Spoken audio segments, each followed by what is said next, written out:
말씀 이사야 8장 20절입니다. 마땅히 율법과 증거의 말씀을 따를지니 그들이 말하는 바가 이 말씀에 맞지 아니하면 그들이 정녕 아침빛을 보지 못하고. 골로새서 2장 8절을 보시면 누가 철학과 헛된 속임수로 너희를 사로잡을까 주의하라. 이것은 사람의 전통과 세상의 초등학문을 따름이요 그리스도를 따름이 아니니라. 그래서 또 계속해서 데살로니가 후서 2장 9절로 12절을 보시면 악한 자의 나타남은 사탄의 활동을 따라 모든 능력과 표적과 거짓 기적과 불의의 모든 속임으로 멸망하는 자들에게 있으리니 이는 그들이 진리의 사랑을 받지 아니하여 구원함을 받지 못함이라. 이러므로 하나님이 미혹의 역사를 그들에게 보내사 거짓 것을 믿게 하심은 진리를 믿지 않고 불의를 좋아하는 모든 자들로 하여금 심판을 받게 하려 하심이라.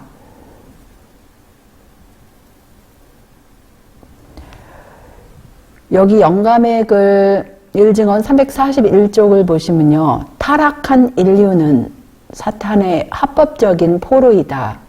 그리스도의 사명은 인류를 그의 큰 원수의 세력에서 구출해내는 것이었다. 사람은 본성적으로 사단의 제안을 따르는 경향이 있기 때문에 강한 정복자 되시는 그리스도께서 그의 안에 거하셔서 그의 욕망을 지도하고 그에게 힘을 주지 않으면 그처럼 무서운 원수를 성공적으로 저항할 수 없다. 이 말씀 가운데는 우리 각 개인들이 우리의 일상생활 가운데 우리 예수님을 우리 구세주로 죄로부터 우리를 구원하시는 구세주로 모시지 않으면 얼마나 쉽게 사단의 제안을 따르는 경향이 있는지를 우리 타락한 인류는 이 말씀이 무엇인지를 반드시 깨달아야 될 그러한 말씀입니다. 왜냐하면 그렇지 않고서는 예수님께서 우리 안에 계심을 우리가 의식적으로 계속적으로 그렇게 그분을 우리 안에 모시지 않는다면 우리는 사단의 합법적인 포로이기 때문에 정말 이 말씀은 중요한 말씀이에요. 오직 하나님만이 사단의 능력을 제한시킬 수 있다. 그는 지상에서 이곳 저곳으로 다니고 동분서주하고 있다. 그는 영혼들을 멸망시키는 기회를 잃어버릴까 두려워서 한순간도 놓치지 않고 깨어있다. 하나님의 백성들은 그의 올무에서 벗어나기 위하여 이 사실을 이해하는 것이 요긴하다. 사단은 하나님의 백성과의 마지막 싸움에서 그의 정체를 깨닫지 못하게 하기 위하여 속임수를 준비하고 있다. 그래서 이것이 이상한 일이 아니라 사단도 자기를 광명의 천사로 가장하나니 기만당한 어떤 사람들이 그가 존재하지 않는다고 주장하고 있는 동안 그는 그를 사로잡고 그들을 통하여 넓은 범위의 일을 하고 있다. 사탄은 하나님의 백성들이 그들의 힘을 그리스도 안에서 찾으면 그를 압도할 수 있는 능력을 가질 수 있다는 것을 그들보다 더 잘 안다.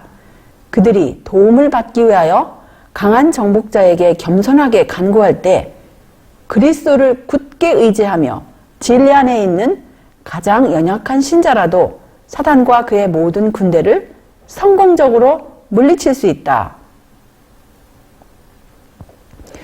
그는 너무도 교활하기 때문에 시험거리를 가지고 공공연하고 담대하게 접근해 오지 않는다. 그렇게 하면 잠자던 그리스도인의 힘이 일깨워져서 강하고 능력 있는 구원자를 의지하게 될 것이기 때문이다. 그러나 그는 눈에 띄지 않게 접근해 와서 경건을 공언하는 불순종의 자녀들을 통하여 변장을 하고 활동한다. 경건을 공언하는 불순종의 자녀가 누구일까요? 그리스도를 믿노라고 하는 기독교인입니다. 그 사람들을 통하여 변장하고 활동한다는 거예요. 사탄은 자신의 정체를 숨기기 위하여 이와 같이 꾸며낸 이야기들을 이용해왔다. 그는 육신적인 마음을 가진 사람들은 누구나 사로잡힐 수 있는 현대 강신술을 통하여 가련하고 기만당한 사람들에게로 접근해온다. 그런데 일단 그 강신술에 미혹되기만 하면 가족들이 분리되고 질투와 증오가 조성되고 가장 타락한 성벽이 제한 없이 발휘된다. 세상은 강신술에 타락시키는 영향을 아직껏 별로 알지 못하고 있다. 그래서 이 기독교에 침투한 강신술이 사실은 대표적으로 몇 가지가 있는데요. 오늘 이제 우리가 살펴보고자 하는 특별히 주제는 영혼불멸설이에요. 여기 보시면 창세기 3장 4절에 뱀이 여자에게 이르되 너희가 결코 죽지 아니하리라. 그런데 사실 강신술의 종류가 이것뿐만 아니고 우리가 이제 보시면은 이 창세기 3장 5절에 너희가 그것을 먹는 날에는 너희 눈이 밝아져 하나님과 같이 되어 선악을 알 줄 하나님이 아심이니라. 그래서 강신술에 또 대표적으로 우리가 사실은 이것이 기독교 안에도 침투했는데 이게 우리가 두 번째로 이제 공부할 것이 하나님과 같이 되리라는 그러한 이론이 이 기독교 안에도 많이 침투가 되었어요. 그리고 이제 또 한 가지를 볼 것 같으면 일반적으로 이제 제가 이제 강신술이 어떻게 사전에서 정의를 했을까 해가지고 이 영한 콘사이즈 사전을 찾아봤어요. 했더니 스피리추얼리즘 해가지고 강신술, 심령론, 강령설, 유심론, 관념론 이렇게 정의를 했더라고요. 근데 그 영어 컨사이스 딕셔너리라는 것을 거기서 봤더니 강신술, 스피리추얼리즘 하면 좀 더 사실 이게 사실적으로 잘 했던 것 같아요. 보면은 여기 뭐라 했냐면은 첫 번째는 이 신학이라고 해놓고 하나님의 분리된 존재를 주장하는 교리 첫 번째. 그 다음에 두 번째는 죽은 자의 영들이 아직 살아있는 사람들과 한 매체를 통해서 교통할 수 있다고 이렇게 믿는 믿음. 그 다음에 영의 것들에 관련된 것들. 그래서 이거 보시면은 하나님이 어떻게 분리되어서 존재한다라는 그런 교리뿐만 아니라 또 이렇게 영이 이렇게 죽은 자의 영들이 살아있는 사람과 교통한다라는 거, 그 다음에 영에 관련된 것들이에요. 그것이 이제 강신술인데, 그래서 오늘은 이걸 다루질 못할 것 같아요. 여기 이제 하나님의 분리된 존재에 대해서는 오늘은 시간이 안 될 것 같고, 그래서 오늘 우리가 집중적으로 이제 살펴볼 내용은 영혼불멸설이에요. 창세기 3장 4절에 뱀이 여자에게 이르되 너희가 결코 죽지 아니하리라는 거예요. 그런데 이거는 옛뱀이 누구죠? 사단이라고 그랬어요. 거짓의 아비 마귀가 한 말이고 하나님께서는 무엇이라고 말씀하셨죠? 창세기 2장 17절을 보시면 선악을 알게 하는 나무의 열매는 먹지 말라. 내가 먹는 날에는 반드시 죽으리라 하시니라. 이렇게 말씀하셨어요. 그런데 거짓의 아비 사탄은 너희가 결코 죽지 아니하리라. 하나님의 말씀을 완전히 뒤집어 놓는 그런 거짓을 말하고 있어요. 그래서 여기 뭐라고 하시냐면 영감을 그래서 에덴 동산에서 하와에게 너희가 결코 죽지 아니라고 한 첫 번째 큰 거짓말은 영혼 불멸에 관하여 설교한 최초의 것이었다. 그 설교는 성공을 거두었고 무서운 결과가 따랐다. 그는 그 설교를 진리로 받아들이도록 사람들의 마음을 이끌었고 목사들은 그것을 설교하고 그것을 찬양하고 그것을 위하여 기도한다. 그래서 수많은 기독교인들과 성경학자들조차라도 죽은 사람들이 죽자마자 즉석 천당에 가든지 하늘나라에 가든지 아니면 즉석 이글이글 불타는 지옥으로 뚝 떨어진다고 그렇게 믿습니다. 왜냐하면 영혼불멸을 믿기 때문에. 그런데 과연 하나님의 말씀에서는 그것이 어떻게 말씀하시는지 우리가 앞뒤를 이제 조금 있다가 살펴볼 텐데요. 어쨌든 이 너희가 결코 죽지 아니라고 이렇게 한 것은 첫 번째 가장 큰 거짓말은 영원 불멸을 관한 설교한 처음 것이라고 이렇게 말씀하셨어요. 그 다음에 여기 이제 쟁도 533쪽을 보시면 아담에게 불순종할지라도 생명을 잃어버리지 않으리라고 약속한 유일의 존재는 큰 기만자뿐이었다. 그리고 에덴 동산에서 너희가 결코 죽지 아니라고 하와에게 말한 뱀의 선언은 영원 불멸에 관한 최초의 설교였다. 그러나 오로지 사단의 권위에 기초를 둔 이 주장이 그리스도교계의 강단에서 반영되고 마치 우리의 첫 조상이 그것을 받아들였던 것과 같이 똑같이 인류의 대다수가 그것을 즐겨 받아들이고 있다. 하나님께서는 범죄하는 그 영혼은 죽을지라고 선언하셨지만은 범죄한 영혼은 죽지 않고 영원히 살리라는 뜻으로 해석되고 있다. 사단의 말을 이처럼 쉽게 믿으면서 하나님의 말씀에 관하여 그처럼 불신하는 사람들의 이상한 여기 그 오타가 있더라고요. 그 채널에 봤더니 반항에 대하여, 반항이 아니에요. 여기서는 뭐라 하냐면 infatuation이라 해가지고 홀림에 대하여 우리는 놀라지 않을 수 없다. 이거는 완전히 홀리는 거나 마찬가지예요. 왜냐하면 하와가 하나님께서 너희가 먹는 날에는 죽으리라고 한 하나님의 말씀을 믿지 않고 너희가 결코 죽지 아니하리라는 거짓말쟁이의 말을 믿었어요. 그런데 하와뿐만 아니라 인류의 대다수가 그것을 즐겨 받아들인다 그랬어요. 인류의 대다수는 누구까지 포함하냐면 대부분의 기독교인들조차도 그 하나님의 말씀을 뒤집어 놓은 거짓말쟁이 마귀의 말을 듣는다라는 거예요. 그런데 우리가 그렇게 속을 필요가 없어요. 말씀을 계속 살펴보실 것 같으면. 왜냐하면 우리 서두에 소개해드린 이사야 8장 20절을 제가 소개해드렸죠. 마땅히 율법과 증거의 말씀을 따를지니 그들이 말하는 바가 이 말씀에 맞지 않으면 그들이 정녕 아침빛을 보지 못하고, 그런데 그 바로 앞절에 무슨 말씀이 있는지 기억하세요? 이 말씀 19절에 뭐라고 하셨냐면 어떤 사람이 너희에게 말하기를 주절거리며 속살거리는 신접한 자와 마술사에게 물으라 하거든 백성이 자기 하나님께 구할 것이 아니냐? 산 자를 위하여 죽은 자에게 구하겠느냐? 하라.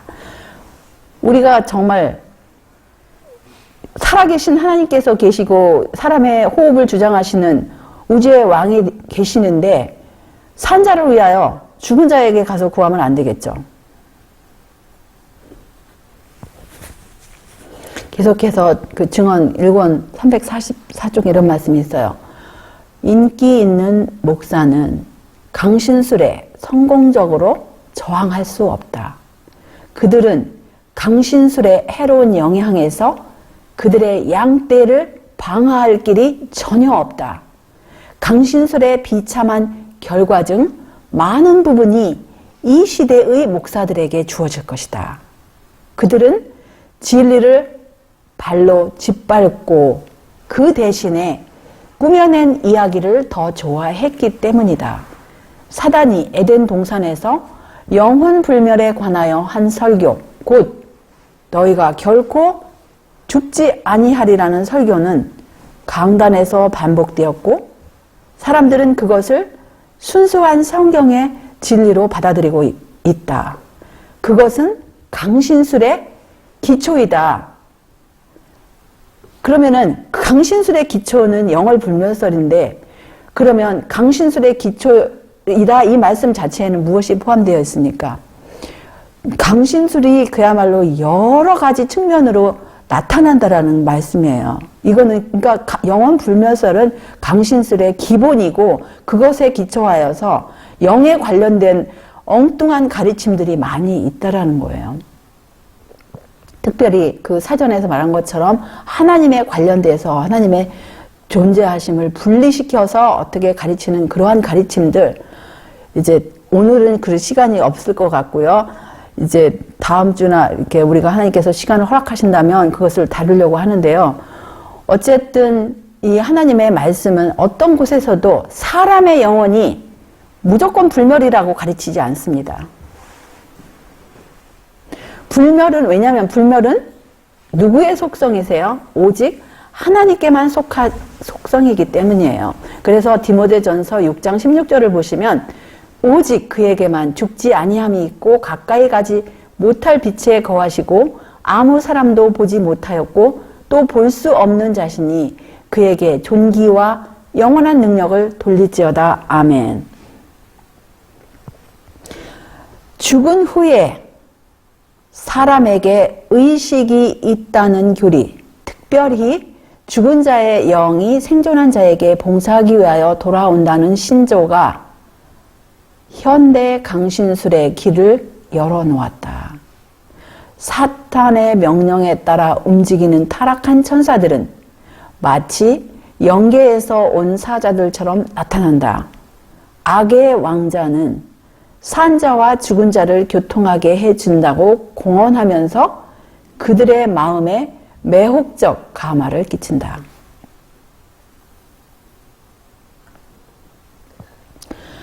여기 보시면 구약에 사울 왕이 이제 하나님의 말씀을 불순종하고 나중에 자기가 어찌할 바를 몰라서 이리저리 이제 마음 가운데 방황을 하면서 신접한 여인을 이제 찾아가는 그런 장면인데요. 왜냐하면 사울이 여호와께 묻자오되 여호와께서는 꿈으로도 우림으로도 선지자로도 그에게 대답하지 아니하시므로 사울이 그의 신하들에게 이르되 나를 위하여 신접한 여인을 찾으라.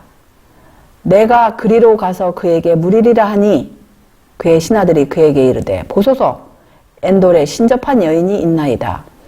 사울이 다른 옷을 입어 변장하고 두 사람과 함께 갈새 그들이 밤에 그 여인에게 이르러서는 사울이 이르되 청하노니 나를 위하여 신접한 술법으로 내가 네게 말하는 사람을 불러 올리라 하니 여인이 이르되 내가 누구를 네게로 불러 올리랴 하니 사울이 이르되 사무엘을 불러 올리라 하는지라. 여인이 사무엘을 보고 큰 소리로 외치며 사울에게 말하여 이르되 당신이 어찌하여 나를 속이셨나이까? 당신이 사울이시니이다. 여기 어쨌든 그 여인이 사무엘을 이렇게 자기의 그 마술법으로 불러서 사무엘의 모습으로 이렇게 나타난 이러한 모습을 이제 누군가가 이렇게 그렸는데요. 근데 사무엘이 나타나서 뭐라 그랬어요? 사무엘의 모습을 가진 그 모습의 존재가 뭐라고 말했죠? 사울에게 어째 네가 나를 이렇게 불러 올려서 나를 성가시게 하느냐?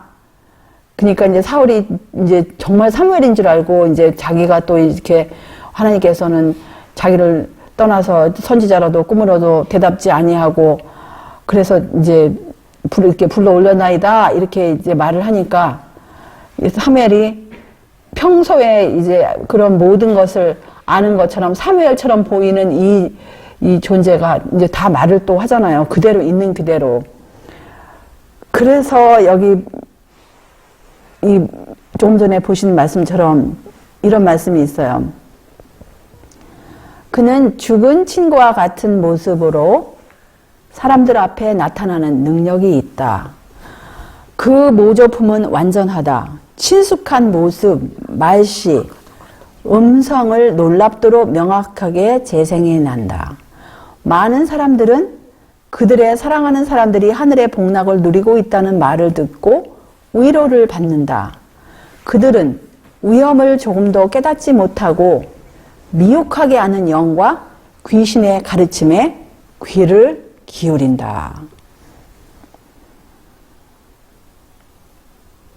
그래서 사울 왕에게 나타난 그 사무엘의 모습을 한 그 존재는 사무엘이 아님을 우리가 말씀 가운데서 알 수 있어요. 여기 이런 이제 자기 친척들의 모습으로 나타나기도 하고 친구들의 모습이 나타나서 미래에 어떻게 될 것이다 이런 것들을 하잖아요. 그런데 보면은 이사야 말씀에 어떤 사람이 너희에게 말하기를 주저거리며 속살거리는 신접한 자와 마술사에게 물으라 하거든 백성이 자기 하나님께 구할 것이 아니고 이렇게 신접한 자 이런 모임에 이런 강신술사들의 모임에 가는 게 아니고 하나님께 물으라고 하시는 거예요.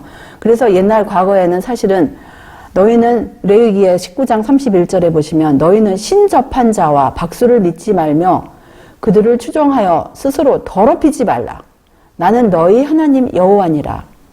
남자나 여자가 접신하거나 박수무당이 되거든 반드시 죽일지니 곧 돌로 그를 치라. 그들의 피가 자기들에게로 돌아가리라. 모르겠어요. 지금은 어떤지 몰라도 제가 몇 년 전에 제가 아는 한 기독교인이 무당한테 가서 자기의 궁금한 것을 물어봤다라는 그런 소리도 듣고 깜짝 놀랐어요. 어떻게 이 사람이 이런 말씀을 알고 그랬을까? 어떻게 무당한테 가서 자기의 미래를 물어볼 수가 있을까? 그러면서 제가 이제 깜짝 놀란 것이 아직도 세월이 흐른 지금에도 생각이 나는데요. 모르겠어요. 몇 퍼센트의 기독교인들이 그런 박수 무당을 믿고 그렇게 무당한테 가서 이런저런 운들을 보는지는 몰라도 하나님의 말씀은 분명히 하나님께 물으라고 하셨어요. 하나님께 묻고 이런 무당들을 왜냐하면 무당들은 거짓의 아비의 군대이기 때문에 그 과거의 사실을 자기들이 이제 어느 정도는 알지만 또 그 과거의 사실로 비추어 봐서 미래가 어떻게 될 것인가 짐작은 할 수 있지만 우리가 살아계신 우리에게 호흡을 주시는 하나님께 물어야지 이런 거짓의 아비의 군대에 속한 귀신들에게 우리의 미래를 물어서는 절대로 안 되겠죠. 그래서 사실은 거기 이제 31절에 19장 31절에 박수를 믿지 말며 하나 27절에 20장 27절에 박수무당이거나 똑같은 단어예요. 그래서 여기서는 박수다 박수무당이라는 똑같은 거고 또 신접한 자와 접신한 거 이것도 똑같은 단어 그냥 똑같이 신접한 자 그런 의미거든요. 그래서 우리는 신접한 자와 이런 박수무당 이렇게 무당하고 관련된 이런 귀신하고 관련된 사람하고는 우리는 가지도 말고 듣지도 말아야 돼요. 왜냐 하나님께서 이렇게 명백하게 우리들에게 이렇게 말씀을 주셨기 때문에. 그리고 여기 보시면 고린도전서 10장 20절에 보시면 무릇 이방인이 제사하는 것은 귀신에게 하는 것이요 하나님께 제사하는 것이 아니니 나는 너희가 귀신과 교제하는 자가 되기를 원하지 아니하노라. 그래서 사실은 제사하는 거 특별히 우리나라에서는 이 제사하는 것에 대해서 굉장히 아주 유교 사상에 깊이 박혀 있는데 사실은 그것이 다 이게 영혼 불멸설에 기초한 강신술이에요. 그래서 자기들을 이제 죽은 자의 조상의 영이 돌아와서 그날 돌아가신 날 제사 드릴 때 돌아와서 아니면 생신날 돌아와서 제사상에 있는 것을 맛을 보고 간다라고 이제 이렇게 생각하는데 사실은 그것이 죽은 자에게 제사하는 것이 아니라 귀신에게 한다라고 여기 분명하게 이렇게 아주 명백하게 말씀하시기 때문에 사실 기독교인들은 이런 제사와 관련된 것은 사실 우리는 관계하지 말아야 돼요. 또 사도행적 289쪽에 보시면 이교의 미신들이 20세기의 문명 앞에서는 사라졌다고 생각하는 것은 어리석은 일이다.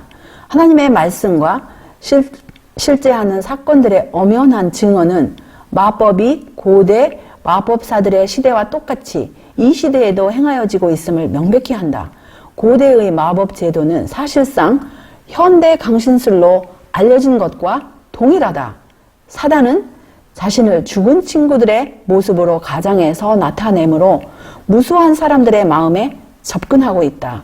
성경 말씀은 죽은 자는 아무것도 모른다고 선언한다. 그들의 생각, 그들의 사랑, 그들의 증오심은 사라지고 없다. 죽은 자는 산 자와 교통하지 않는다. 그러나 사탄은 그가 최초로 사용한 관계대로 사람들의 마음을 지배하기 위하여 이 계략을 사용한다. 강신술의 교사들은 그대를 속이기 위하여 마음을 즐겁게 하고 호리는 방법으로 접근한다. 그러므로 그대가 만일 그들의 헛된 말에 귀를 기울이면 그대는 의의 원수에게 속임을 당하고 그대의 상급을 분명히 상실할 것이다. 대기만자에 매혹시키는 영향이 일단 그대를 정복하게 되면 그대는 해독을 입게 되고 그 치명적 영향이 그리스도께서 하나님의 아들임을 믿는 그대의 믿음을 훼손시키고 소멸시켜 버리므로 그대는 그분의 피의 공로를 의지하지 않게 된다. 그래서 강신술의 모든 가르침들이 사실은요, 하나님의 아들, 그러니까 그리스도께서 하나님의 아들임을 믿는 믿음을 이제 서서히 파괴하는 그런 가르침이 모든 강신술의 사실은 가르침이에요. 나중에 계속 우리가 살펴보겠지만요, 어떤 강신술이든지 그리스도께서 하나님의 아들임을 믿는 그런 우리의 믿음을 파손시키는 것이 강신술의 특징 중에 하나인 것입니다. 모든 강신술이 사실은 다 그래요. 이 철학에 의하여 속임을 받은 자들은 사탄의 기만을 통하여 그들이 받을 상급에 대하여 속임을 당한다.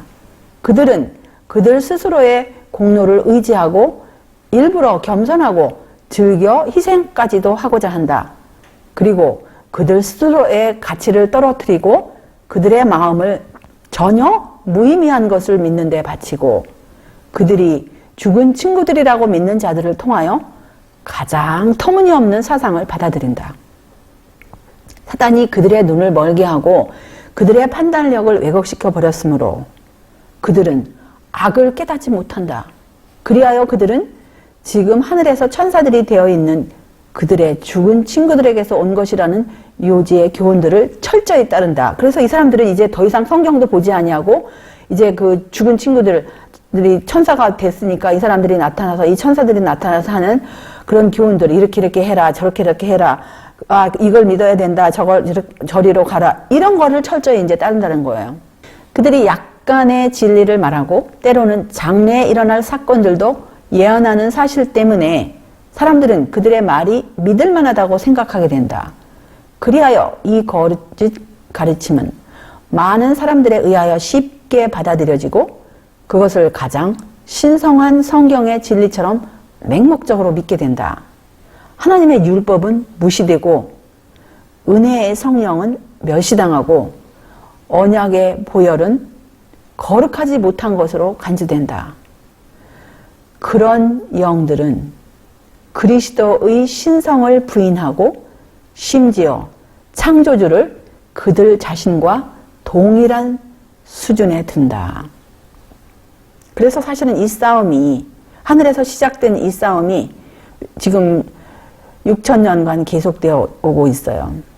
많은 사람들은 이러한 신비한 현상을 오로지 영매의 속임이나 요술로 간주하고자 노력한다. 물론 진정한 것처럼 보이되 실상은 속임수에 해당하는 것이 많지만은 또한 초자연적 능력이 나타나는 때도 많다.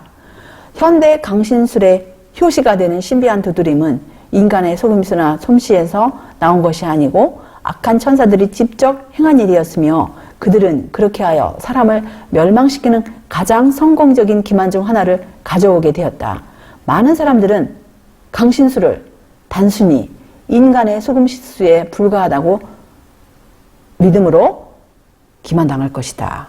그리하여 그들이 부인할 수 없는 초자연적 능력의 표현을 목격하게 되면 그들은 기만당하고 그것을 하나님의 위대한 능력으로 받아들이게 될 것이다. 그래서 많은 사람들이 이건 뭐 아무것도 아니야, 이건 속임수야, 이렇게 생각했다가 정말 부인할 수 없는 어떤 엄청난 초자연적인 그러한 기적이 눈에 목격하면은 이거는 정말 하나님이다, 이렇게 해가지고 엉뚱한 그것을 또 진짜인 줄 알고 믿는다는 거예요.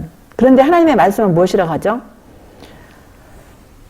전도서 9장 5절 6절을 보시면 무릇 산 자는 죽을 줄을 알되 죽은 자는 아무것도 모르며 다시는 상도 받지 못하는 것은 그 이름이 잊어진 바 됨이라. 그 사랑함과 미워함과 시기함이 없어진 지 오래니 해 아래서 행하는 모든 일에 저희가 다시는 영영이 분복이 없느니라. 그래서 죽은 자의 상태가 시편 115편 17절을 보시면 죽은 자가 여호와를 찬양하지 못하나니 적막한 데 내려가는 아무도 못하리로다. 그의 호흡이 끊어지면 흙으로 돌아가서 그날에 그의 생각이 소멸하리로다. 시편 146편 4절. 그 다음에 전도서 9장 10절을 보시면 내 손이 이 일을 얻는 대로 힘을 다하여 할지어다. 내가 장차 들어갈 수월에는 일도 없고 계획도 없고 지식도 없고 지혜도 없음이니라. 수월은 그야말로 땅속 그 죽음의 땅이죠. 그 다음에 죽은 자와 산 자에 관해서 이사야 38장 18절을 보시면 음부가 주께 살해하지 못하며 사망이 주를 찬양하지 못하며 구덩이에 들어간 자가 주의 신실을 바라지 못하되. 그 다음에 오직 산자, 곧 산자는 오늘날 내가 하는 것과 같이 주께 감사하며 주의 신실을 아비가 그 자녀에게 알게 하리이다. 히스기야가 이제 나음을 입은 다음에 그렇게 하나님을 찬양하는 시였습니다. 그래서 우리의 본질을 볼 것 같으면 하나님께서 흙으로 사람을 지으시고 생기를 그 코에 불어넣으시니 사람이 생명이 된지라. 그래서 여기 공식을 보실 것 같으면 흙에다가 하나님의 생기를 불어넣은 것이 살아있는 사람이에요.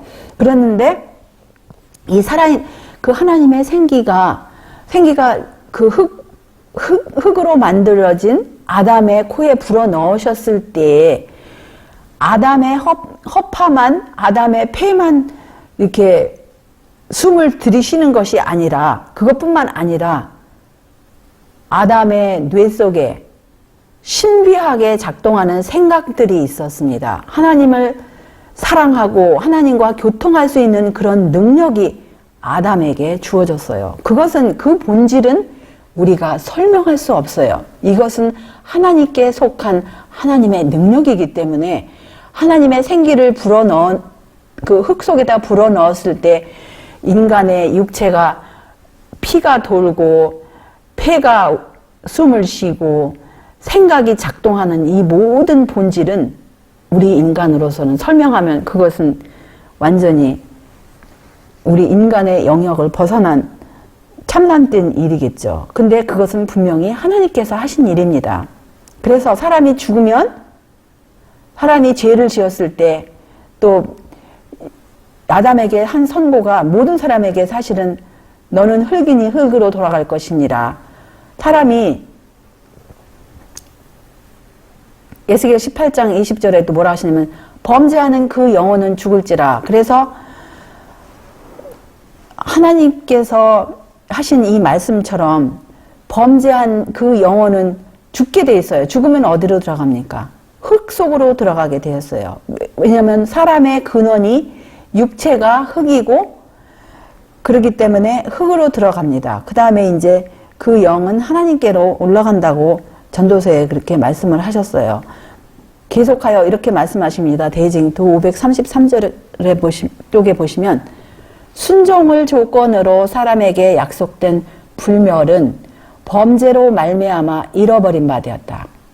아담은 자신이 소유하지 못한 것을 그의 후손에게 전해줄 수 없었다.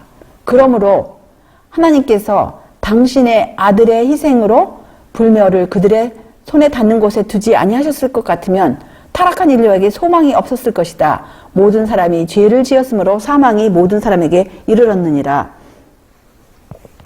그래서 이제 사람이 불멸할 수 있는 조건은 순종밖에는 없는데, 이제 제가 조금 전에 그걸 좀 더 이제 말씀을 여기서 드렸어야 할 부분이 뭐냐면요. 범죄하는 그 영혼은 죽을지라. 사람이 너는 흙이니 흙으로 돌아갈 것이니, 사람이 죽었을 때 그러니까 몸은 흙으로 돌아가고 사람의 영은 하나님께로 간다고 해서 그 영이 몸하고 분리된 영이 그 영 자체가 분리되어서 존재가 할 수가 없어요. 왜냐하면 우리가 분명히 앞에서 보신 것처럼 사망한 사람이 죽은 자가 아무것도 모른다고 분명히 말씀을 여러 곳에서 우리가 확인을 했죠. 그래서 우리는 몸하고 분리된 영이, 그 영이 의식이 있어서 돌아다닌다고 생각해서는 절대로 안 돼요. 왜냐하면 그 영은 그 사람의 생각과 미워함과 시기함과 사랑함, 이 모든 것을 포함한 그 사람의 품성이기 때문에 그 품성이 하나님의 그 하늘에 다 이렇게 보존이 되고 그야말로 하나님의 심판의 날에 하나님의 계명에 비추어 봐서 그 품성이 심판을 받을 때 구원받은 영혼들은 다시 그들이 부활할 때 그 사람이 예전에 가졌던 그런 모든 사랑하는, 하나님을 사랑하는 마음, 충성하는 마음, 이런 모든 것들을 다시 이제 하나님께서 되돌려 주실 것입니다. 그런데 그 영 자체가, 품성 자체가 뭐 혼자서 돌아다니고 의식이 있고 이런 건 아니에요. 그냥 보관이 되는 것 뿐이에요.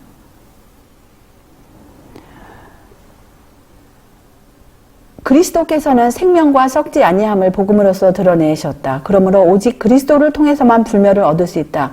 그리스도께서는 아들을 믿는 자는 영생이 있고 아들을 순종치 아니하는 자는 영생을 보지 못하리라고 말씀하셨다. 누구든지 이 조건에 부합하는 자는 이 무한히 귀한 축복을 소유할 수 있다. 참고 선을 행하여 영광과 존귀와 썩지 아니함을 구하는 모든 사람은 영생을 얻을 것이다. 많은 사람들은 사랑하는 친척이나 친구들의 모양으로 나타나서 가장 위험한 이단설을 주장하는 악마의 영들과 대결하게 될 것이다. 이 영들은 가장 부드러운 우리의 동정심에 호소하며 그들의 주장을 지지하기 위하여 이적들을 행할 것이다. 우리는 죽은 자는 아무것도 모르므로 이렇게 나타나는 것은 악마의 영이라는 성경의 진리를 가지고 그들을 대항할 준비를 갖춰야 한다. 여기 말씀해 보시면 앞으로 이러한 마귀의 영들이 우리의 사랑하는 친척이나 친구의 모양으로 이렇게 나타날 거라는 것을 이렇게 예시하고 계세요. 다른 데서도 이런 말씀이 있는데 이럴 때 우리가 과연 어떻게 대항해야 되겠습니까? 예수님께서 마귀를 대적하셨을 때 무엇으로 대항하셨죠? 기록되었을 대로 대항하신 것처럼 우리들도 혹시 이러한 우리의 사랑하는 친척이나 친구들의 모양으로 어떤 모습으로 이런 영들이 나타난다고 했을 때에는 기록되었을 때 전도서 9장 5절에 뭐라고 말씀하셨어요? 산 자는 죽을 줄을 알되 죽은 자는 아무것도 모르느니라. 이렇게 그러면서 마귀에 물러가라. 예수님의 이름으로 명하노니 물러가라. 이렇게 외쳐야 돼요. 예수님의 능력을 힘입어서. 그럴 때 예수님 안에 있는 가장 연약한 영혼의 그러한 영혼의 부르짖음은 예수님께 상달되고 그 마귀는 예수님의 이름에 두려워서 다 떠날 것입니다. 여기 사도행전을 보시면 19장 19절에 보시면요.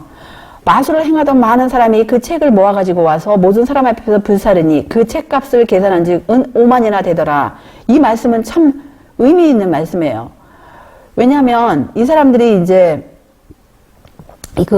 여기 이제 에베소에서 일어난 일인데요.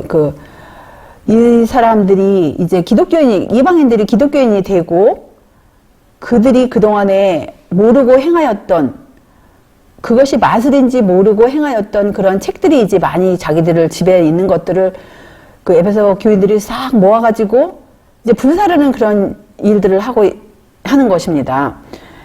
우리들도 역시 마찬가지로 우리가 하나님을 몰랐을 때 구입하였던 그런 여러 서적들 가운데 혹시 이렇게 마술하고 관련된 그런 책자가 있을 것 같으면 뭐 그야말로 어떤 뭐 과학적인 정보나 생활의 정보를 제외한 그런 좋은 정보를 제외한 그런 어떤 이상한 사상이라든가 이런 책들은 사실은 이렇게 분살나야 돼요. 아무리 그것이 비싼 자료라 할지라도. 사실 그래서 또 이제 우리가 계속 개혁하고 전진하면서 혹시 기독교 안에서도 우리가 뭐 그동안에 모르고 그것이 좋은 것인 줄 알고 그렇게 구입했던 것들, 이런 것들도 사실은 다 처분을 해야 되는 것입니다. 여기 뭐라고 말씀하시냐면요. 에베소 사람들은 마술책들을 불사름으로 저희가 한때 좋아했던 것을 이제 미워한다는 것을 나타내었다. 그들이 특별히 하나님께 범죄하고 그들의 영혼을 위태롭게 한 것은 마술을 의존하였기 때문이었으며 그와 같이 붕괴를 나타낸 것은 마술을 대적하였기 때문이었다. 이리하여 그들은 참된 회개의 증거를 나타내었다. 그래서 이 에베소 교인들이 참된 회개의 증거로 그들이 그동안에 연루되었던 그런 책들을 다 불살라 버렸어요. 이 점치는 주문집들에는 악령들과 교통하는 법과 형식이 포함되어 있었다. 그것들은 사탄 숭배의 규칙들, 사탄의 도움을 간구하고 그에게서 정보를 얻는 지침들이었다. 제자들이 이 책들을 보여하였더라면 그들은 자신들을 시험에 노출시켰을 것이며 그것들을 팔았다면 어떻게 되었을까요? 그것들을 만약에 이걸 그 당시에 엄청 비싸게 구입했으니까 그것을 만약에 팔았다고 합시다. 그러면 어떻게 돼요? 다른 사람들의 길에 시험거리를 놓게 되었을 것이다. 그들은 흑암의 왕국과의 관계를 단절하였으며 그 권세를 멸하기 위하여 어떤 희생도 주저하지 않았다. 이리하여 진리는 사람들의 편견과 돈에 대한 사랑을 이기고 승리하였다. 여기 마태복음 17장 21절을 보시면 없음 그랬어요. 마태복음 17장은 무슨 내용이 나옵니까? 예수님께서 변화산에서 정말 하나님 그 변화산에서 그 옷이 그 하얀 정말 번개처럼 변하고 그랬을 때 베드로가 뭐라 그랬어요? 여기서 초막을 짓고 살기를 원한다고 했을 때 하늘에서 무슨 소리가 들렸죠? 이는 내 사랑하는 아들이니 너희는 저희 말을 들으라는 그런 음성을 듣고 이제 산에서 내려왔는데 그 산 아래에서 무슨 일이 벌어졌습니까? 한 귀신 들린 아이의 아버지가 지금 낭망하는 그런 모습이었어요. 그래서 이 뭐라고 하셨냐면은 귀신이 그 아이를 죽이려고 막 불 가운데도 넣고 물에 자주 던지고 막 그런 아이인데 그 아버지가 너무 낭망하여서 그 예수님한테 이제 이렇게 와가지고 이렇게 우리를 불쌍히 여겨주시옵시고 우리를 불쌍히 여겨서 도와주시옵소서 이렇게 했을 때 예수님께서 뭐라 그랬어요? 그 마가복음에는 뭐라고 하셨냐면은 할 수 있거든이 무슨 말이냐, 믿는 자에게는 능치 못할 일이 없느니라 이렇게 말씀하셨어요. 그런데 여기 마태복음 17장 21절에는 없음 그랬어요. 근데 킹제임스에는 그 번역을 제대로 직역을 잘 했는데요. 직역을 우리가 할 것 같으면 이르시되 기도와 금식 외에는 다른 것으로는 이런 이유가 나갈 수 없느니라. 그래서 혹시 우리가 아는 사람들이 직접적으로 이렇게 귀신에 사로잡히고 정말 불 가운데 물 가운데 들어가고 이럴 것 같으면 아니면 다른 어떤 그런 사인들이 보일 것 같으면 우리가 정말 마음을 합하여 기도하고 금식하고 그랬을 때 그런 기도를 들어주시고 특별히 그런 귀신 들린 사람이 그거를 마음 가운데 원해야 된다라는 말씀이 또 영감의 글에 있더라고요. 왜냐하면 아무리 다른 사람이 한다 할지라도 본인이 그것을 즐기고 떠나기를 원하지 않을 것 같으면 그 기도가 응답이 안 돼요. 왜냐하면 각 사람은 자기의 그야말로 예수님을 선택하든지 그렇게 귀신을 선택하든지 하는 그런 선택의 자유가 있기 때문에 귀신 들린 사람이 정말 나는 정말 이걸 떠나고 싶다. 너무 지긋지긋하다 해가지고 마음 가운데라도 마음으로라도 표현을 안 했지만 마음으로라도 그런 마음이 있으면 하나님께서 이런 다른 사람의 기도와 금식도 들어주시지만 마음 가운데 그런 마음이 전혀 없을 것 같으면 힘들겠죠. 또 뭐라고 하셨냐면 여기 마가복음에도요 9장 29절에 정말 중요한 부분이 어떤 때는 개역 번역에서 이렇게 빠졌어요.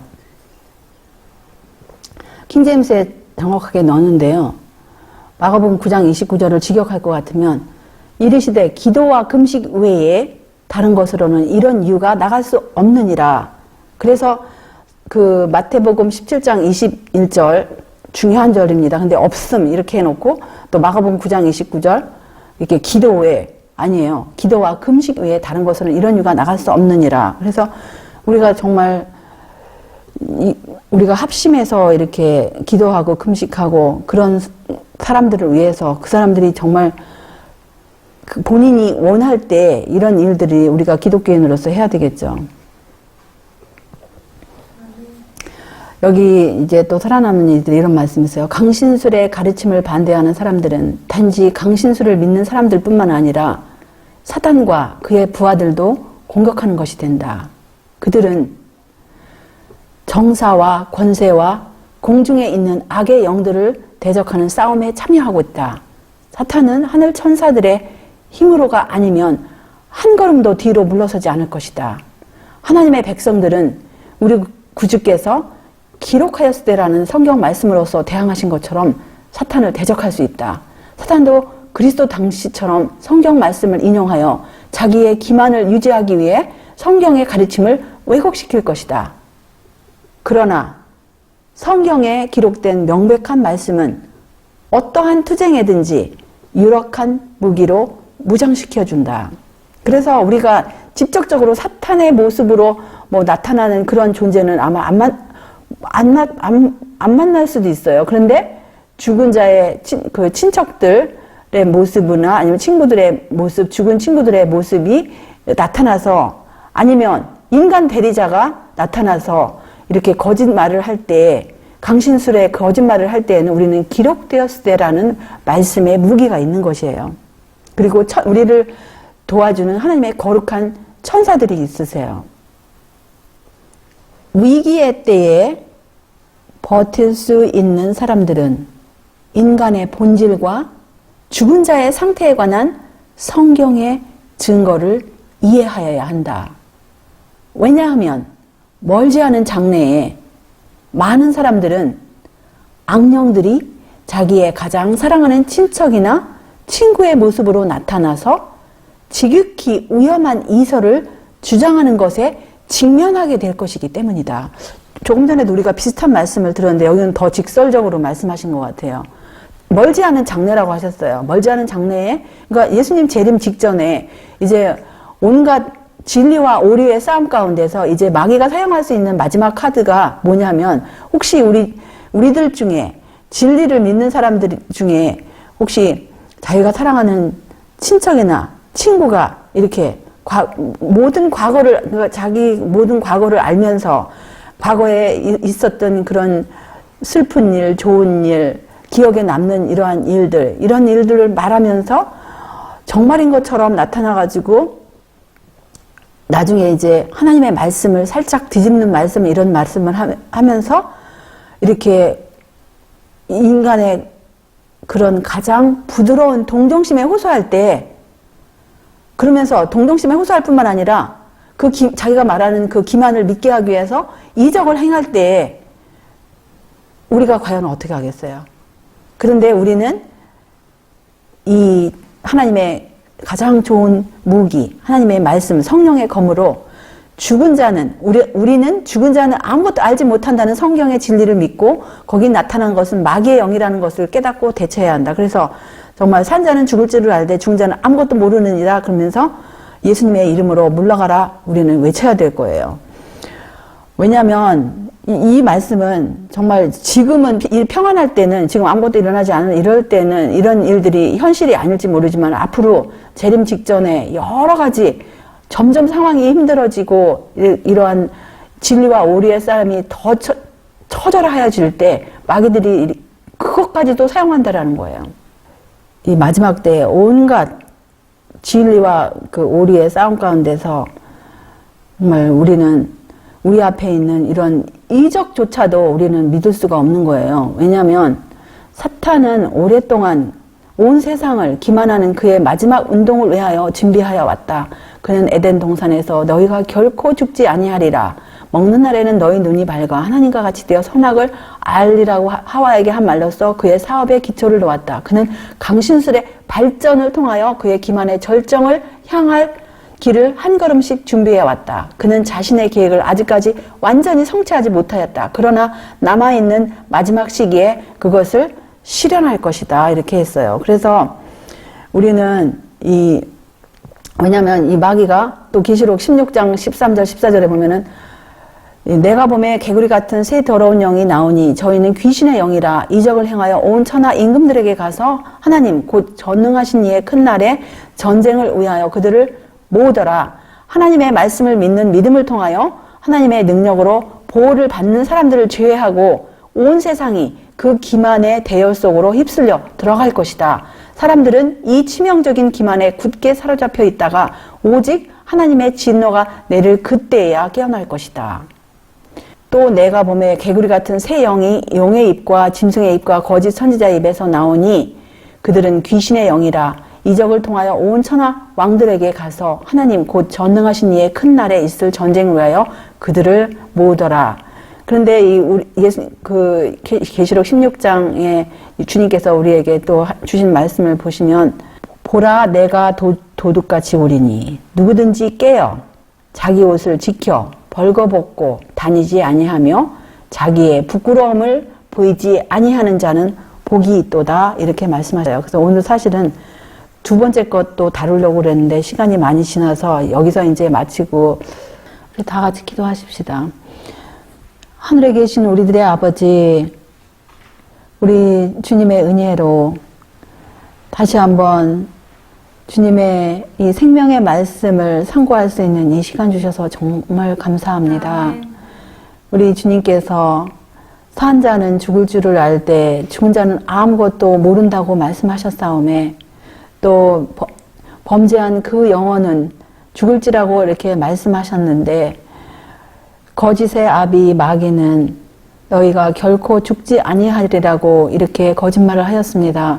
그 거짓말이 이 하와뿐만 아니라 인류의 대다수가 그 거짓말을 받아들이고 오늘날 여러 가지 그런 제사의식과 또 강신술에 사로잡혀서 하물며 주님의 말씀을 믿노라고 하는 주님의 자녀들조차도 이렇게 물론 모르면서 강신술에서 벗어나지 못하고 있는 이 현실에서 우리가 정말 주님의 말씀, 오직 기록되었을 말씀에 우리의 믿음이 뿌리를 내리고 무슨 일이 일어난다 할지라도 거짓의 아비의 그런 거짓에 흔들리지 않도록 주님의 자녀들을 보호하여 주시옵기를 간절히 빌고 원하옵나이다.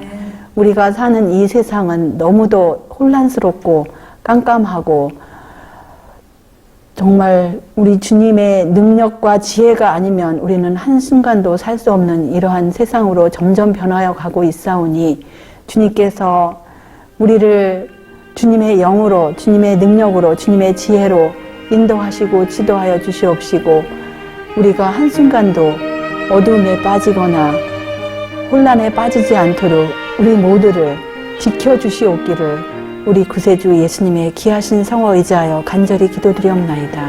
아멘.